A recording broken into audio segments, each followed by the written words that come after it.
Why does nervous system recovery take so long? Especially when we've gotten to a point where we are heavily symptomatic 24/7. When people learn about this recovery method using a changed behavioral response to relate to symptoms and sensations differently, to basically teach our brain through inhibitive learning that we are not in danger, they often expect the process to be a lot quicker than what it actually is.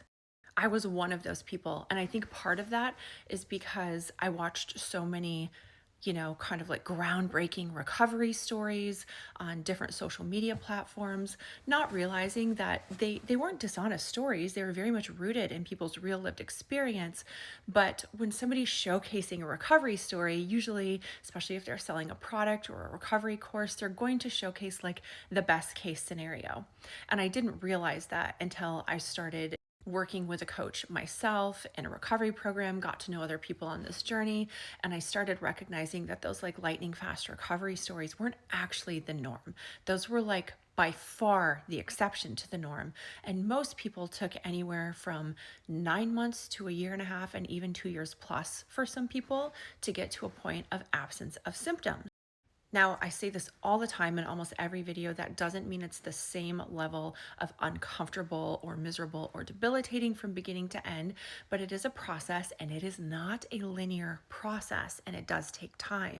And I think the fact that it takes so much time and that it's not linear, and we can have very intense symptom flares quite a ways into this recovery process that will even rival as symptomatic as we felt at the beginning, it can be very off-putting for people. It can make them feel like it's not going to work, like they're doing the wrong thing. It can be frustrating, angering, and can even feel just kind of defeating at different points in this recovery journey. But when we understand that this didn't happen because of one single event, even if there was one thing that triggered it and tipped you into this, one thing that precipitated this, or a cluster of things that happened very close together, that doesn't mean that that was the actual cause. It is usually predisposing behaviors and experiences lived over the course of our life that make us susceptible to some of these precipitating factors tipping us into this state of dysregulation. So once we have this perspective that this took a long time to happen and to create in our bodies and our nervous systems, I think we can have maybe a little bit more patience for the process taking, maybe a year or 2 years. That doesn't mean we're excited about it. It doesn't mean we like it. It doesn't mean we're overjoyed that this process can take a while, but I think there's a little more clarity as to why. I always use this example with people. Okay, imagine you walked out your front door and someone jumped out of the bushes and scared you. They waved a weapon around, they chased you, they threatened you, right? And then you walked out that same front door 500 days in a row, and somebody was there freaking you out, making you believe that you weren't safe. And then suddenly you walked out the front door on day 501 and nobody was there. First of all, you wouldn't immediately be at ease. Second, you might actually become more vigilant and more distrustful for a period of time. This is inhibitive learning, right? You expect something bad to happen, but it doesn't. This is what we're using to teach our brain that is making threat detection mistakes, that it's wrong, that we're actually safe, and we use our behavior to do that.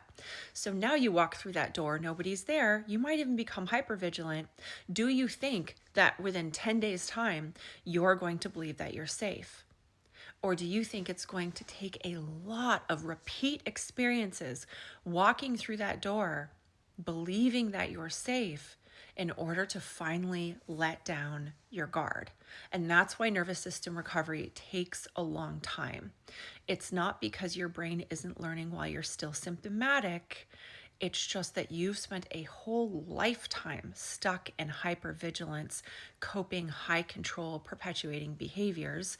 It's not your fault. It's usually a result of a lot of heavy things that people have to endure one after another: early childhood experiences, adverse childhood experiences, repeat traumas, repeat high stress environments with a lot of imposed perfectionism, a lot of chaos or dysfunctional upbringings, self-imposed perfectionism, etc. So now this process is about not just teaching our brain that we're safe, but also unlearning some of these habits that took us a lifetime to get here.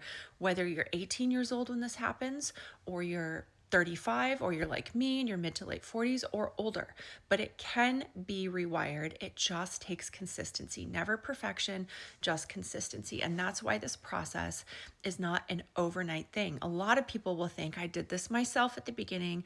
Well, I've only been heavily symptomatic for like 6 months or 9 months or a year or 2 months or 2 years. Why would it take so long to come out of this if the majority of my life I wasn't symptomatic, right? Why would it take so long? Because we're not just relearning, unwiring, and undoing what happened when we became severely symptomatic. It's what happened in all the months and years leading up to that point. And that's why nervous system recovery takes a while. And that's why, again, a huge portion of the middle of it is simply feeling like you're just getting better at feeling bad, but something is happening under the surface. And eventually you get to a point where you start noticing, symptoms slowly starting to reduce and drop off and kind of disappearing in the background. But the bulk of recovery happens while we are still symptomatic. So don't throw in the towel.